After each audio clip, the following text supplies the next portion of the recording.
Lista nuestra siguiente invitada. Se trata de María Emma Mejía, política, periodista, diplomática colombiana. Ya está con nosotros. María Emma, se puede encender el Ex canciller ex de canciller. Colombia.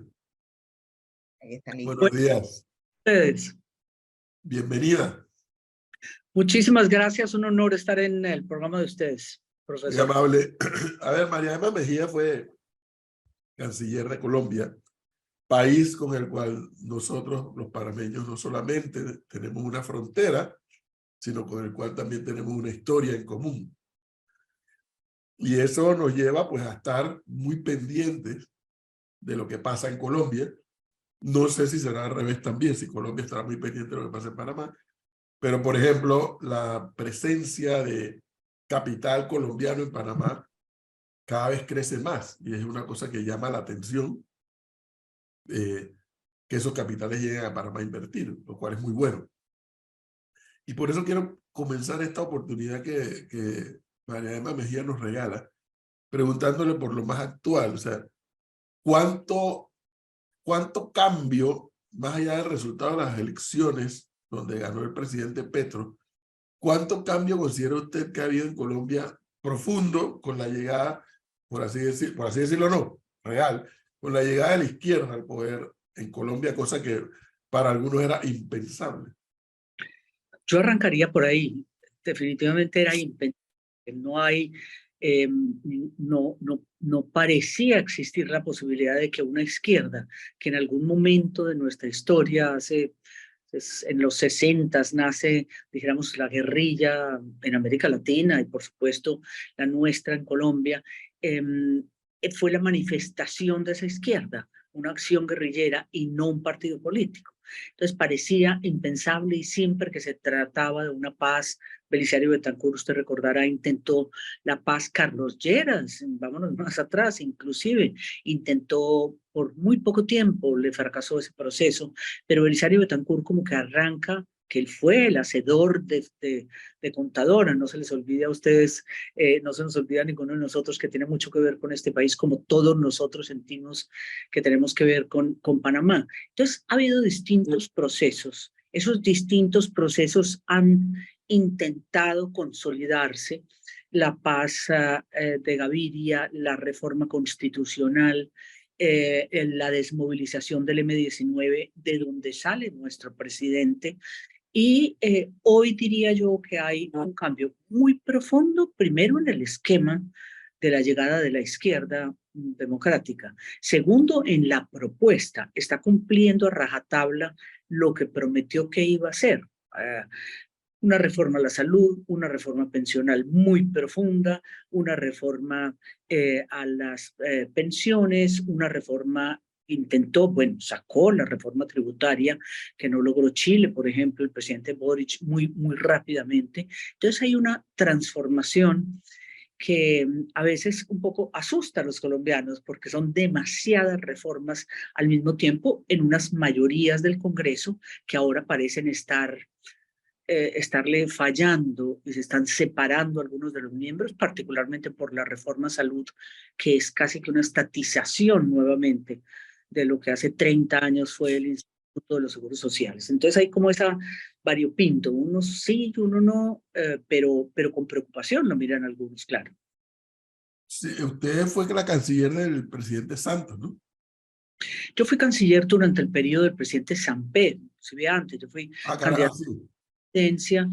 Junto con Horacio Serpa, era como las épocas, bueno, la Internacional Socialista, el PRD, ahí entramos nosotros a la Internacional Socialista, el Partido Liberal Colombiano, de la mano de Alfonso López Miquelsen, que pronunció un famoso discurso en París, en la Asamblea de París, de esa organización, y eran épocas muy difíciles, ¿no? No solo digamos, la época del presidente Samper fue muy difícil, las relaciones con Estados Unidos por obvias razones muy rotas, y después viene pues todo lo que es la sucesiva asesinato de candidatos presidenciales en Colombia, al presidente Barco le tocó también un periodo muy difícil, muy complejo, y ahí ganamos, asesinan a Luis Carlos Galán, para quien yo trabajaba en algo parecido a lo suyo, dirección de comunicaciones, como de esa campaña presidencial, fue la disidencia del Partido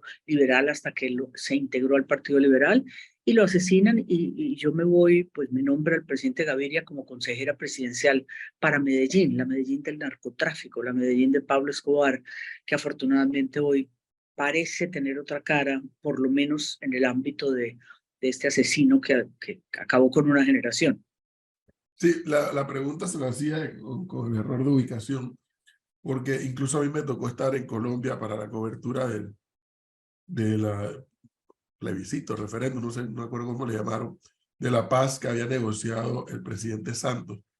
Y no se me puede olvidar, no se me puede olvidar, para esa época estábamos, Flor y yo, en la otra emisora, que la otra emisora era parte del grupo Prisa, por lo cual pues, tenía que ver con Caracol. Cuando llego a Caracol al día siguiente, pues la primera que me encuentro es con nuestra querida amiga Diana Uribe, y se me ha puesto a llorar en el hombro. Que no puede ser que la gente haya votado, que no, que etcétera, que etcétera, que etcétera. Creo que fue un esfuerzo tenaz. Fue un golpe muy duro. Yo estaba de embajadora nombrada por el presidente Santos ante las Naciones Unidas, con una colega de una gran panameña, Laura Flores, Laura, que era embajadora de Panamá, y eso fue un golpe inesperado, particularmente para las Naciones Unidas, que había puesto todos sus sellos a lo que era el proceso de paz y la consolidación, y que sacamos una misión especial, la primera que se daba, con excepción de Haití, en América Latina. Así que sí, fue un golpe muy duro perder, por si no conocen nuestros seguidores, perder el referéndum por la paz, que ya se había logrado. La guerrilla, por primera vez las FARC se desmovilizaba exitosamente, y el presidente Santos le dio por refrendarlo sin necesidad. no tenía que haberlo hecho, exactamente. A favor, y no se logró. Ahora, ¿dónde establece, si la establece María Emma Mejía, las diferencias entre la denominada paz total del presidente Petro y el esfuerzo realizado por el presidente Santos? ¿Hay diferencia en el planteamiento? Sí la hay, en el siguiente sentido. Bueno, uno, y se ha cuestionado mucho el rigor de la negociación de Santos. Tal vez él había estudiado muchísimo desde que fue ministro de Defensa con su viceministro, usted bien conoce al viceministro Sergio Jaramillo, que es digamos, un sabio en todo lo que es, ha estudiado mucho procesos de paz en el mundo. Entonces, ellos tenían primero una preparación académica, si lo pudiéramos llamar así, y se hizo por etapas, una etapa secreta, después poco a poco se fue negociando, y había mucha más unidad de mando, era más vertical, una guerrilla leninista, marxista, muy, muy vertical el mando, y ya se conocía desde el Caguán un poco cómo era esa unidad de mando, desde el proceso del Caguán que inició el presidente Pastrana. Segundo, yo diría, en la medida en que las FARC se retira del territorio, siempre supimos que el Estado tenía que llegar. Si no hay esa otra figura no militar, no policial, el Estado tenía que llegar. La presencia de la educación, del pequeño pueblo, de la escuela, una institucionalidad a la par de la institucionalidad militar que era en ese momento las FARC. Pero en lo que yo coincido con el presidente Petro es que definitivamente la paz tiene que ser total, solo que es que ahora son una cantidad de grupos. Lo que pasó con Pablo Escobar, apenas mataron a Escobar, pues eso se diversificó y ramificó en tal forma que hoy estamos en manos de muchas organizaciones mexicanas, por ejemplo, del narcotráfico.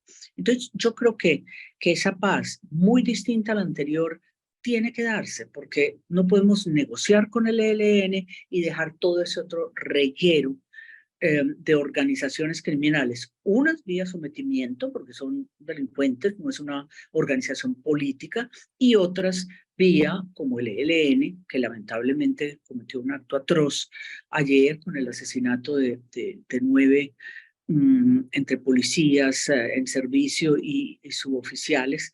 Entonces, pero de alguna forma la idea, la concepción es válida, falta profundizarla y falta entender esa nueva estructura del poder narcotraficante y del poder criminal. Aprovecho lo que nos comentó para preguntarle. Vigencia de la ONU. Te conoció la ONU muy por dentro. ¿Sigue teniendo vigencia la ONU? Y ahora le digo por qué le hago esa pregunta. Ay, Dios, es muy doloroso porque en el caso de una guerra, que yo no sé si usted coincide conmigo, pero es que parece una guerra, la Segunda Guerra Mundial, dijéramos, tropas en tierra, tanquetas, dijéramos, no Bueno, parece una guerra, es como una guerra convencional del 40 cuando nace, producto de la cual nace, de la paz, nace Naciones Unidas. 77 años después, no representa, no ha podido solucionar un proceso como este, y mientras exista la estructura en Naciones Unidas y no seamos de cambiar la composición del Consejo de Seguridad de las Naciones Unidas, son 15, de los cuales 5 son permanentes, nosotros los demás nos rotamos, y esos 5 tienen el poder del veto, y Rusia y China, que son uno de esos 5, nunca dejarán, en este caso, que haya un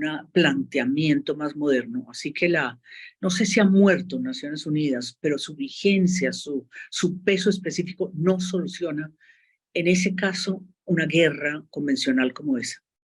fíjese que la pregunta se la hacía más allá por las guerras, por una situación que tenemos aquí en el continente y que tampoco las Naciones Unidas ha podido articular una estrategia para una solución. Me refiero a la situación de Haití.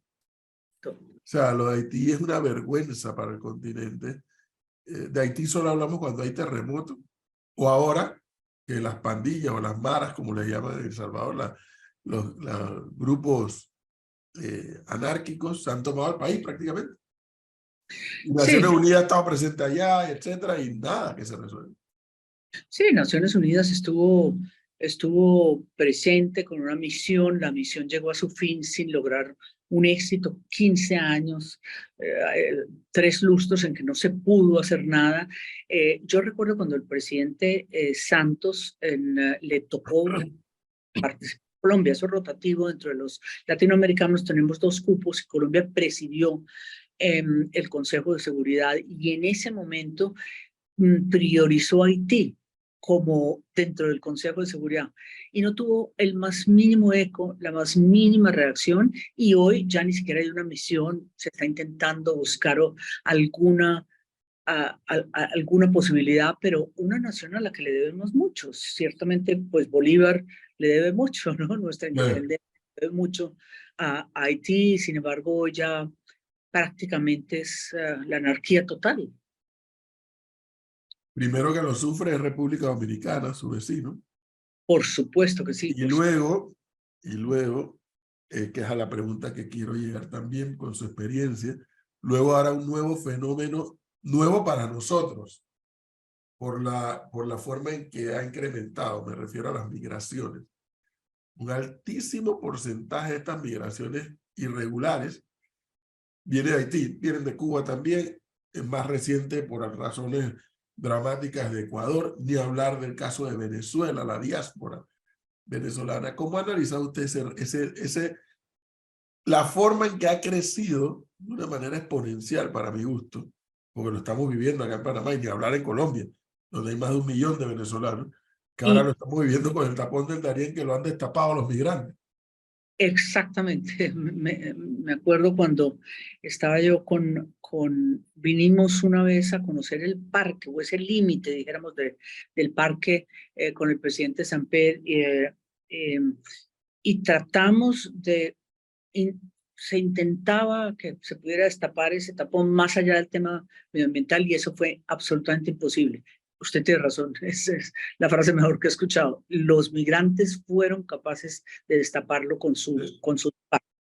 Si usted va a Necoclí, en el Chocó, usted pasa a Antioquia, todos esos departamentos de Antioquia, es una cosa de no creer, es dolorosa, y usted tiene haitianos, pero tiene africanos, obviamente venezolanos.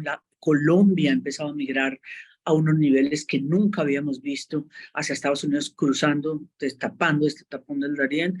Y es un tema, bueno, lo vimos en México ayer y antier, ¿no? Con más de 40 personas inmigrantes, solo por el hecho de ser inmigrantes, ahogados en un centro de detención, algunos por más de 2 años. Entonces es una problemática que nos afecta a todos, desde la cadena, obviamente Colombia por donde pasan, pero toda Centroamérica está sufriendo duro, sufriendo duramente.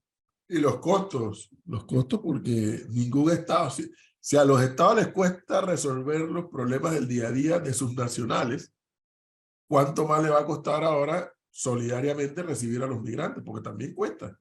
Sí, y además en un año electoral, dijéramos, o preelectoral en Estados Unidos, aquí el 24 va a ser un año muy activo en elecciones, pues se vuelven material electoral, ¿no? De alguna forma es una migración que puede determinar el favor o estar a favor o en contra. Uno ve republicanos, demócratas, entonces se juega con esos migrantes, no solo se les explota por lo que les cobran, sino que se juega con esa migración. Y no hay fórmula, porque también a México lo han puesto pues como una barrera que tiene que impedir esa migración de una u otra forma, con incidentes y dramas como el que nos ocurrió esta semana. Oiga, le quiero hacer una pregunta que le hice en una ocasión. Yo he tenido la suerte de entrevistar del presidente Álvaro Uribe hasta el presidente Duque, los he entrevistado a todos, ya sea en Panamá, ya sea en Colombia. ¿Qué saben en Colombia que no sabemos los panameños? Cuando varios presidentes han planteado la integración que conlleva la apertura del tapón del Darién.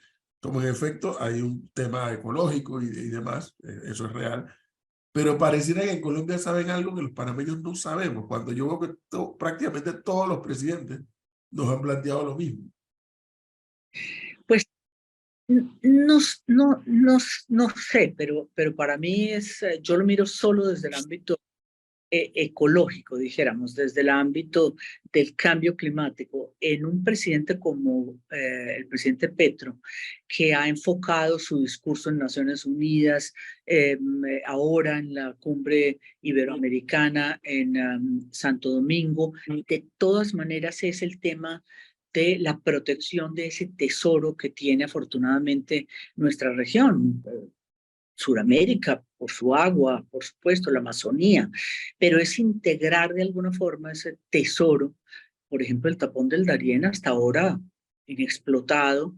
Espero que no haya daños ecológicos, pero yo diría que es eso, que es no diría que es una fijación, pero siempre tenemos herencias pasadas, por supuesto, pero también un seguro de cambio climático que si se lleva, porque se habla mucho de la Amazonía, con Lula da Silva, con la cumbre amazónica, pero más allá de eso, yo creo que en el norte también tenemos, en el norte de Colombia, en el norte de Sudamérica también tenemos ese gran tesoro. Yo soy de la teoría, que estoy en minoría acá en Panamá, porque hay quienes creen que Panamá construyó un ferrocarril desde la ciudad de Panamá hasta la frontera con Costa Rica. Y yo estoy en la minoría que digo, para gastarnos esa plata hacia Costa Rica, mejor nos la gastamos hacia Colombia.